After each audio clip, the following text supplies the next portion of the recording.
Aloha, we're back. So what we'll do right now is we're gonna work on this area of the beach, right? It's kind of grayed out, and so what I'll do is I'll add some more of that sand color with some raw sienna added on to the dark parts there. This is still part of session 4, I believe, right? So we're just continuing after a short break, okay? Let's do that. All right, so here's that color that most everybody's familiar with.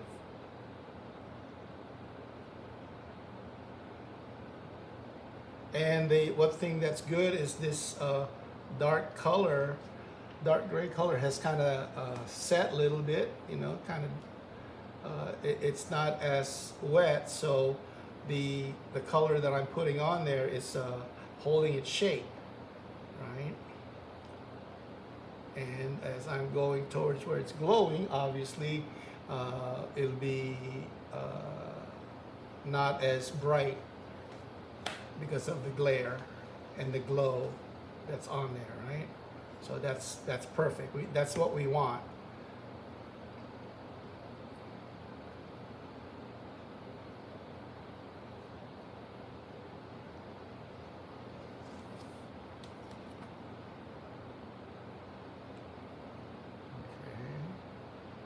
And yeah, again, you wanna leave a little bit of the dark part of it. You don't want to cover the entire thing.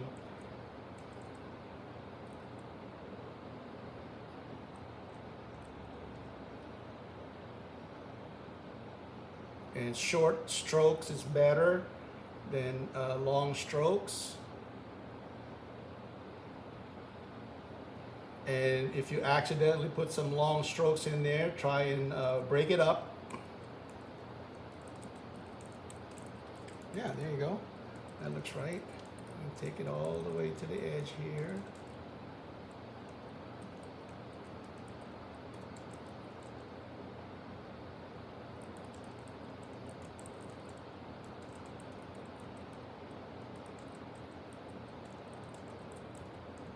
Michael Steele is watching.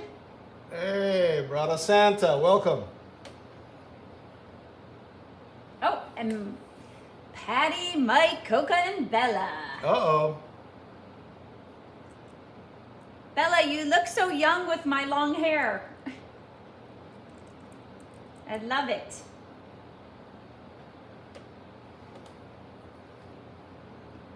Coco, she still looks like a teenager. Never changes.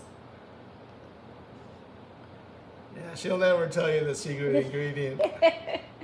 You probably already know what it is. So. Oh, I can see a pattern in the sand now. You can? Yeah. We're not supposed to have a pattern. No, it looks like a new color. It is a new color. Yeah. It's actually not a new color as much as it is a new mix, right? With the raw sienna being more dominant.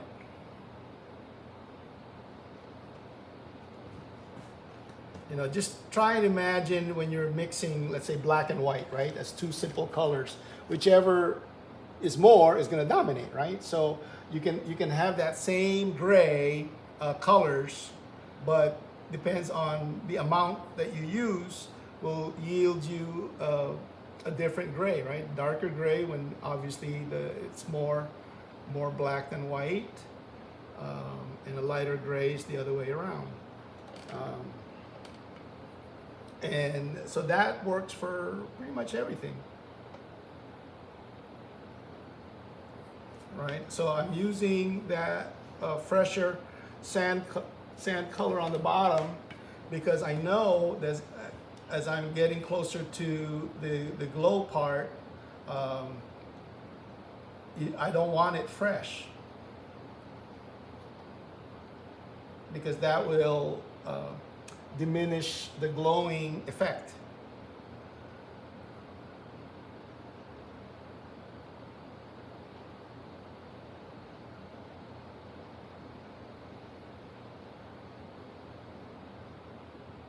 So you don't really have to put a lot of paint on your brush. Well, you got to have enough to cover, right? But the fact that you're not trying to cover the entire thing, that you are leaving some of the darks alone, right? And by going over some of your strokes, you're kind of knocking down the brightness of that initial stroke, and then once you're happy with the brightness of it, then you move on to another area, right? Like so. And we'll do the same thing here.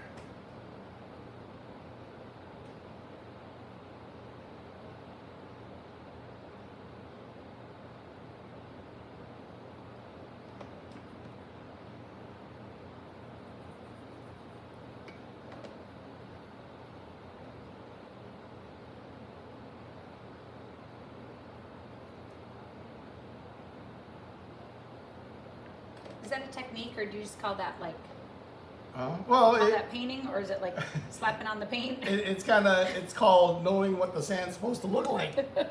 And that's why I encourage everybody to go look for pictures.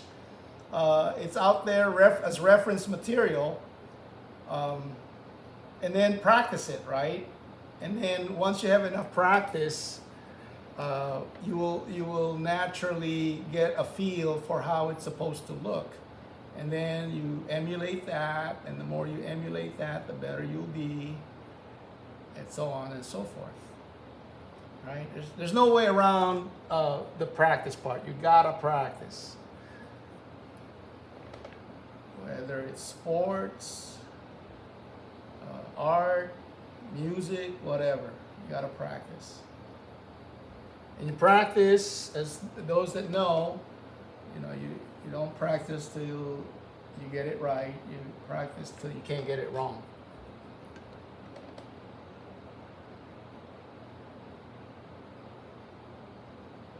It's kind of like my video coverage. Might be But practicing let's not forget about me. Oh yeah. The There's the star of the show. the real star of the show. All right. So it's like so. All right. Now let's move on to this is also sand, but I made it so that it's very very wet, so it's reflective, right? Okay. So we'll make it so that it's a little bit lighter than this, right? We can actually make it so that it's darker than this, right? So it's a choice that you can make. I like to, let's make it lighter, right? But we'll make it from the blue side, indigo. I should buy stock in indigo. Jeez. You use a lot of that. We use a lot of it, yes we do. Is that a popular color too? No, Oh, interesting. I don't think so. Why do you think that is? People don't know how to mix it? No, it just doesn't come up in instructional videos, I guess. I mean, they go with traditional blues like, phthalo blue, cobalt blue, stuff like that.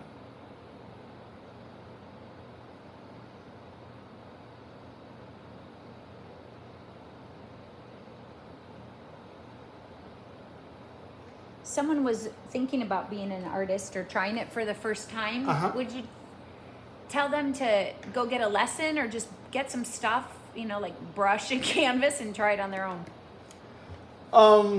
It can be cost prohibitive, right? Because it's expensive, right? Mm-hmm. So I always say, if you know somebody that already has the materials, see if you can kind of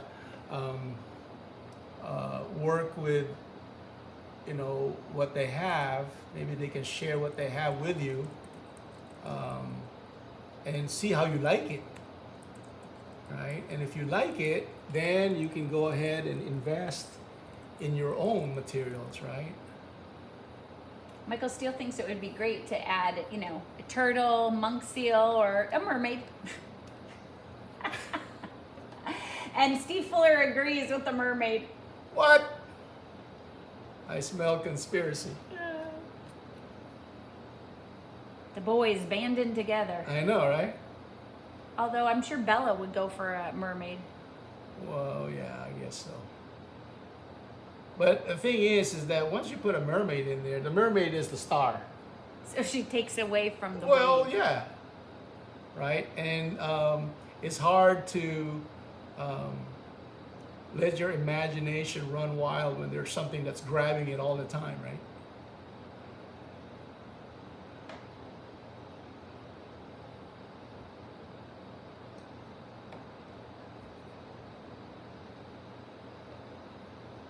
So yeah, another part of the painting process is that you gotta have a plan, right? You gotta decide who's the star of your show. We all know who the star of this show is. The painter. Yep, that's what I was thinking. Oh yeah, right. Well, it's either the painting star or the production star.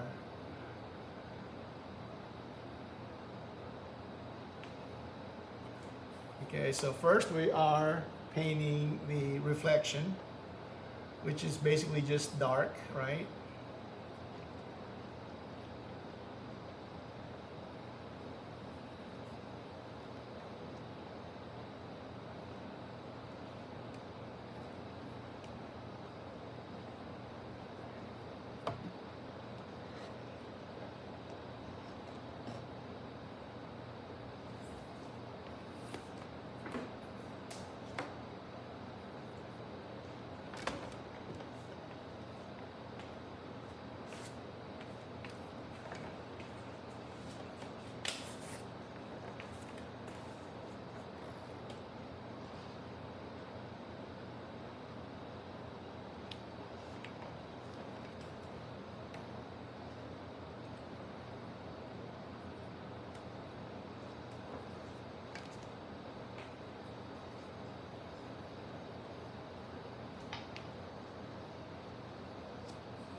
Do you ever put turtles or monk seals in any of your paintings? Have you Turtles, ever done that? for sure, Oh, yeah. Yeah. In fact, in one of our 9x12s, yeah, I think that, yeah, but there's a turtle in there. But not a monk seal, not yet. There's a monk seal in Waikiki that had a baby there on the beach. Yep. I know about that part. Okay. And then we'll go a little bit of the light blue. Whoa, that's a lot of blue. Okay, here's a great question from Kevin Garrison. Okay. So, was the monochrome beginning essentially used to help register values Yes. because the canvas is so large versus when you lay in many different hues immediately after the sketch on a smaller canvas? It's not because it's large. It's not because it's you're using it as a guide, right? To lessen the things you have to remember, right? If you got a value study, it's kind of like a pencil sketch, right? If you got a pencil sketch, you know, some parts will be dark, some parts will be light, and then a lot of parts in between those two. But basically what you're doing is you're handling the part that you need to deal with one way or the other, which is the values, right? The black and the what is dark and what is light, the black and white part of it, right? So it's not because it's large, and I'm doing it not for me. I'm doing it for everybody that's watching that could use a little bit of help between a blank canvas and a finished product. You can use that value study as something that's already registered, right? Imagine if all this was white, right? It's hard to work on stuff if you don't have a lot of experience, because you got to remember so many things. But this, you don't have to remember. You can just look at it. That, oh yeah, that's right. I planned it to be like this, right? And when it's time to paint it, you can remember that part. I'm not sure if I understood that question correctly, but I think so. Yeah, so really you're doing it, one, because you're showing people how you paint, not necessarily because of the size, but you're giving yourself a roadmap to what you're I'm doing. not giving myself a roadmap. I'm giving the viewer Right. a tool that they can use in between a blank canvas and a finished product. Gotcha. Like I said, when I'm doing this, most of the time I don't use this, right? So, and it has nothing to do with the size. It has everything to do with how much experience you have. If you have a lot of experience, you may skip this thing altogether.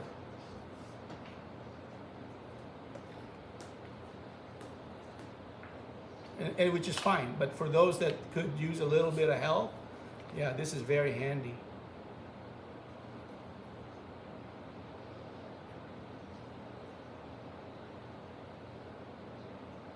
Oh, Mary Shriver Ota. Aha. So do you then go back in and glaze the colors in? What colors? This is gonna have color, right? Oh. Eventually. No. The way, I mean, you could do that, right? But I reserve glazing as an added effect. I try to get the colors in correctly right off the bat, right? From the underpainting, I will get it, just like I did with the rocks, right? I didn't glaze all those parts later on after it's dry. I hit it while everything was wet and kind of tacky. And later on, when I'm looking at the entire thing, if it needs it, then I might glaze something afterwards, right? Yeah.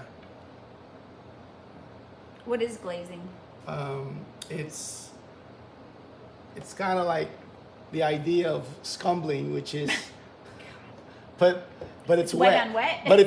But it's wet, right? So a simplistic way of illustrating it is like, if you want orange as the final color of something, you might start off with something red, right? And then after it's dry, you glaze a yellow over that, right? And the color that your eyes read is a combination of the red underneath going through, let's say you had like a yellow cellophane, and you hold it in front of your face and you look at everything, it looks like everything's got a yellow tint to it. Yep. So that's it. It's in its simplistic form.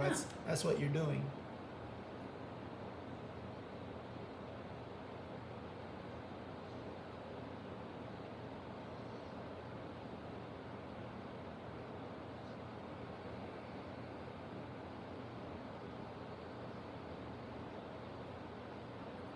So even though this is a night painting, well, the sand area will be dark because it's nighttime, so it won't be like a soft light brown that you see in the daytime. It's going to be it's darkened by the night. Yeah, it's muted. Yeah. It's muted. Nothing should be bright as a rule, because when you think about it, when you're outside at night looking at everything's muted. Right? And if you start to make it brighter, it's going to get away from a night feel, which is exactly what you don't want. And a lot of that, I'm telling you, when I was first learning how to paint, I committed that mistake many times. I thought it was already muted, but it wasn't. And then so with every canvas that I worked on, I got better and better. Right? And then after a while, you hardly make any mistakes at all, which is to be expected.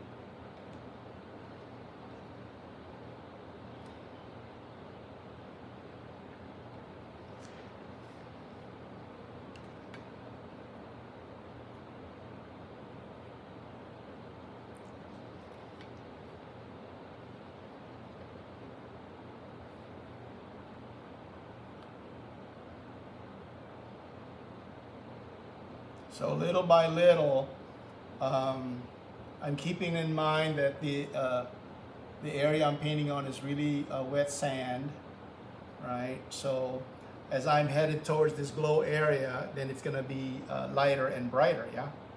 But I don't have to make it as bright as it needs to be at this point, because I can add that on later, right? And later would probably mean I'll wait for the rest of the elements to come together.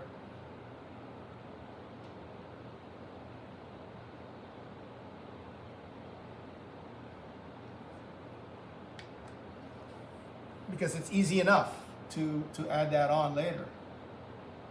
So we're not gonna stress over that.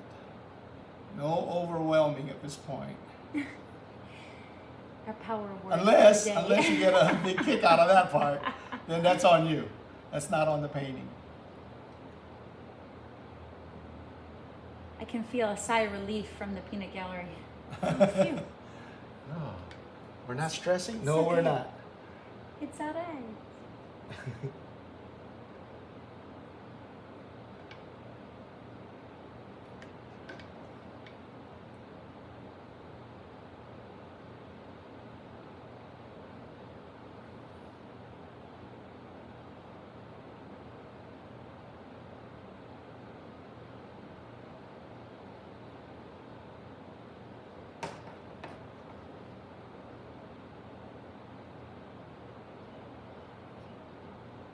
I noticed your palette. Your palette is actually a piece of glass. Yes. Is that right? Yes. And how come it's white? I'm trying to get it close. Oh, how did I get it white, or why is it white? Did you buy white glass? Oh, no, it's clear glass, but I painted the one side of it, Oh. right? And then I'm using the side that's not painted.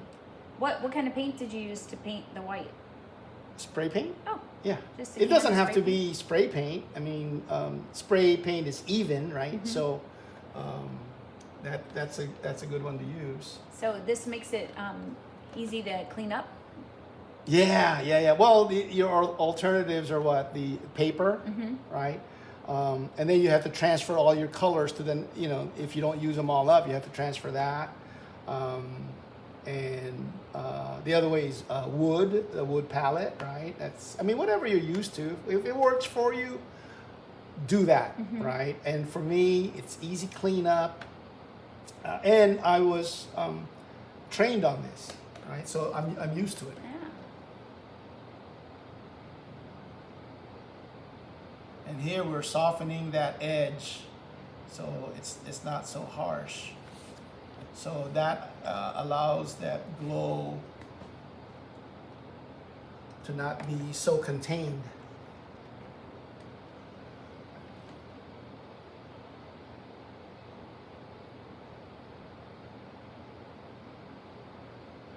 So, okay.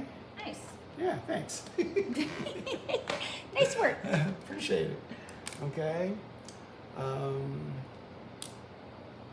What we could do probably is 207? 207?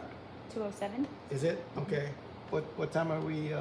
Got about 7 minutes. 7 minutes? Okay, what we'll do is I will do the part of the water that's coming up so that it can not have a hard edge against the rocks and the Ooh, that's gonna be cool.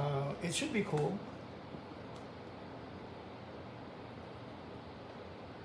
Is that some new colors? No, same. Oh, same ones. A lot of the grays are gonna come from your indigo and white.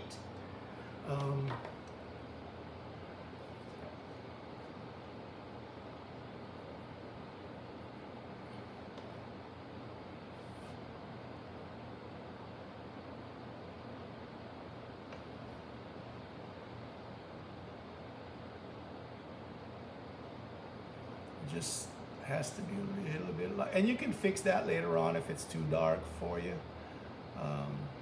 But I'm gonna try keep this area here lighter, so I'm conscious to make this guy not as light or bright, because I'm reserving that for this area right here onto where the reflection of the moon is, right?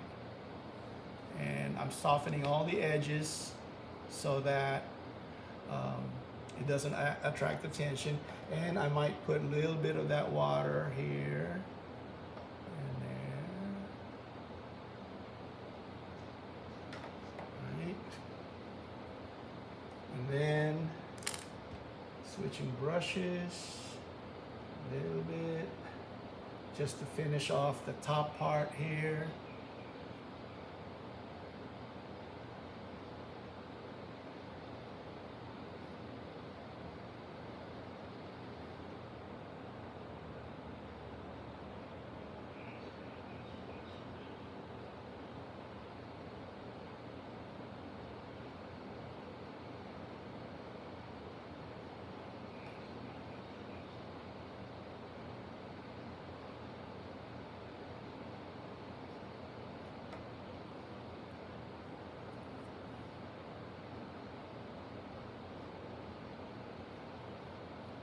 And soften that top edge as well, so that remember that your hard edges will attract attention. Yeah, so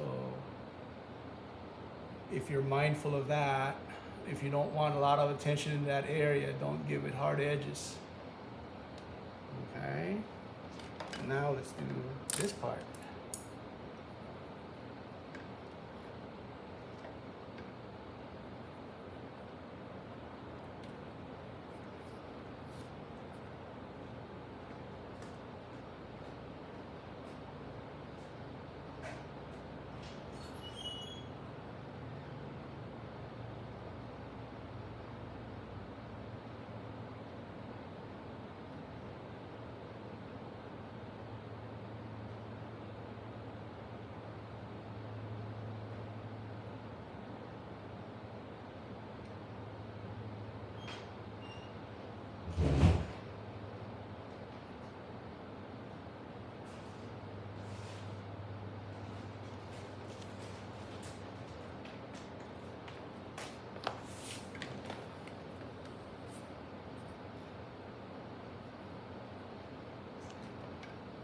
Okay, this is basically the foam coming in to the shore, and we're doing the part of, it's thick, right? So we're doing the part that is not getting hit by the direct moonlight, yeah?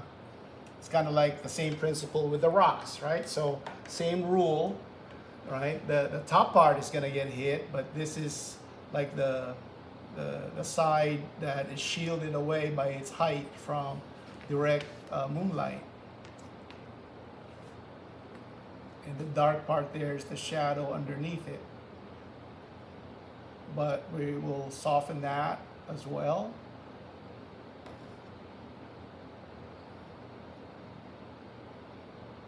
Like so. Okay. And then switching brushes to a smaller brush. We can put some volume to it so it's not so flat. And if that reminds you of how we did the rocks, then you're being reminded correctly. Well, it's the same principle.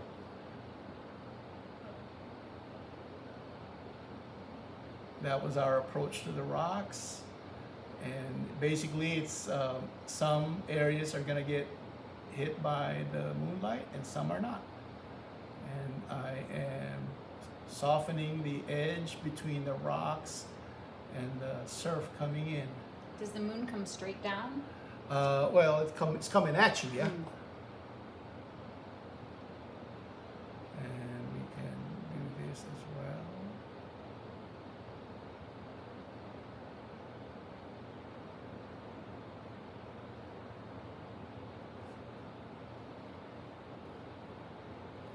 Okay, and we may add some shapes to this as well.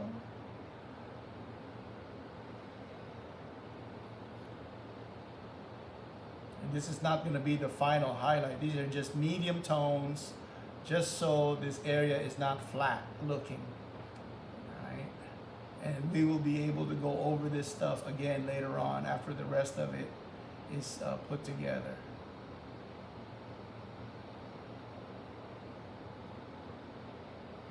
so. Awesome. Okay. And if we wanted to put some, this guy being reflected onto the wet sand, then we can do this.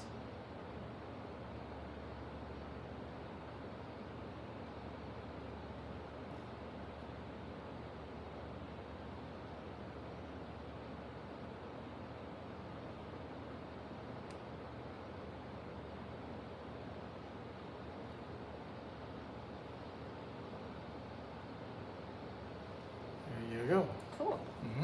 And you can just, mess with it the way you want to, again, if you're looking at a lot of references, you can get a lot of the correct idea. Here's another one where we can put our reflection of this foam onto the shiny wet sand.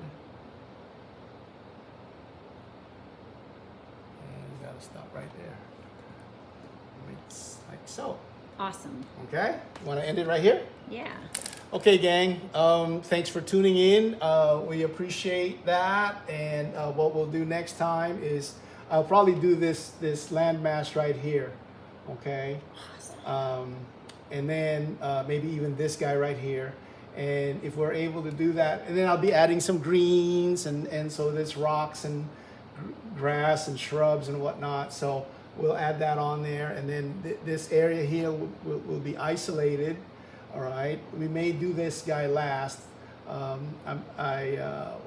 There's so many different ways to do this. Okay, so but we'll address all the options so that whichever way you're gonna do it, let me just say that there is a way to get to your goal from any direction. Okay, as long as the ball goes in the basket, you're good. All right.